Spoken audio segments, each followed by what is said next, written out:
Denver Nuggets, after getting the win at home, head to Golden State again, trying to stave off elimination. Minus 8.5 points for the Warriors. The total sitting at 225.5. Now, I did mention we've had 3 games that were unders last night. This series, all 4 games have gone over, and they continue to move the total up a little bit. Started around 220, got to 222. I think it was 224 last game, and you see here we're at 225.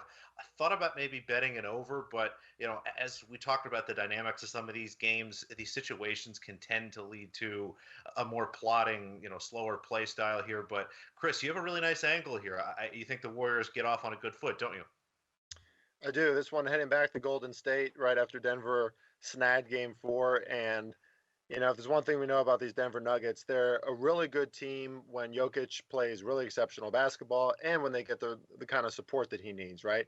And their bench in particular, average of plus 10 in point differential from their bench players in game 4.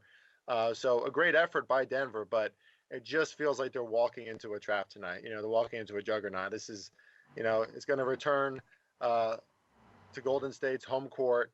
Golden State allowed way too many easy shots in that last game. Draymond Green knows that for sure. Who fouled out late in that game, but he is just so important for this team, and I think he's going to have a much easier time today because I think the Warriors are just going to come out and explode, right? I mean, Jordan Poole had his worst outing in Game 4, and the Warriors were still hanging with the Nuggets at the end of that game and almost won it. Felt like if Draymond Green would have stayed in for those final 2 minutes, maybe it's a different story at the end of that one. But this threesome that we talked about before, right? Poole, Clay, and Steph now. They shot 60% in game 2 collectively, 31 and 52 from the field. I think we're going to just see a very fast-paced game from the onset, where they look to take control of this game immediately. Steph Curry is playing really well. He's not going to be on a minutes restriction tonight. He's getting a lot of those stocks, which is like half steal, half blocks, where he just takes it away from the offense. He's doing that time and time again. I just expect a much better defensive effort from the Warriors tonight. I mean, they played well, but the Nuggets just played really exceptional in Game 4. Obviously, their best all around performance, but now they got to go back to Golden State. Man, this just has clobber spot written all over it. I kind of agree with the line moving down a little bit, though. I mean, it's still a very desperate situation for the Nuggets. They're on the road, right? They're going to scratch and claw, try to get this win. So maybe they keep it close at the end. But first quarter -3, first half -5. Like those are pretty giving lines. And yeah, this is an overwhelming game, I think, from the Warriors offense against a Nuggets team who, let's face it, they're just not built to take on offenses like that. The Warriors can play small ball, they can move the ball around, and they get lost really easily. So again, if we see a really, really stellar game from everybody on the Nuggets, Jokic does virtually everything right, then they should be able to hang in this game. But that is just asking a lot from a Nuggets team who's still without a lot of key players, whereas the Warriors have got some rest now. They're back home. It's just a great spot. It really does feel like that. It's one of the things I'm struggling to figure out. The last game really stands out as different than the first 3. The Warriors finally have more possessions than the Nuggets in the last game by 9, but for the first time in this series, they shoot less than 42% from 3. It gets down to 35%. And what really sticks out to me is the pace. The first 3 games, right around a pace of 95, 96. The Nuggets got it all the way up to 103, and I wonder if the Warriors can kind of wrangle control of the game again tonight. What are you expecting here, Josh? Yeah, much like you, I looked at that overs and I kind of want to get involved. I mean, it took me till game 4 to get involved in an overs in this series. I'm thinking about doing it again here. Haven't quite pulled the trigger just because of a couple of things. Like Chris sort of alluded to, if you want that total to clear, it involves the Nuggets being able to replicate that level of efficiency from everyone not named Nikola Jokic. That's difficult to do on the road.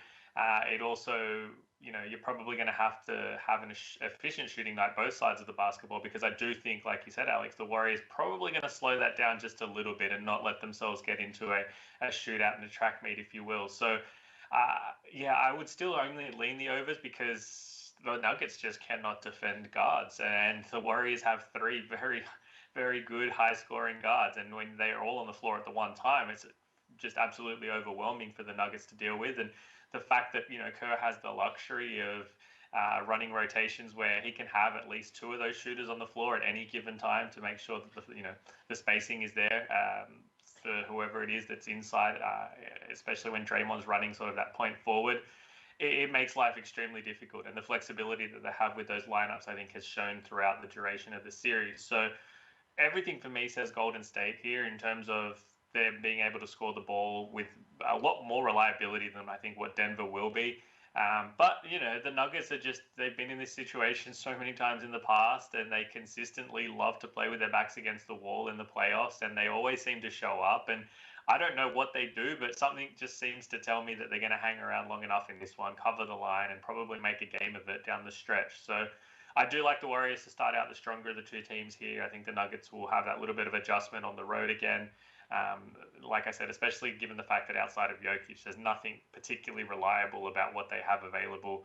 And if they can go on a run in that sort of second half and make things close, then, they'll take their chances that Jokic can do the right things offensively and keep them in the game. But, you're asking a lot of one player against what is still a pretty juggernaut team defensively overall. And like you said, as long as Draymond can stay on the floor, I think him and Kevon Looney inside have done a pretty terrific job overall dealing with Jokic. So if I had to play, I'm playing the overs here. But it's you can make pretty strong arguments, I think, for both sides of pretty much both total and line here. Yeah, it'll be a fun game to live bet.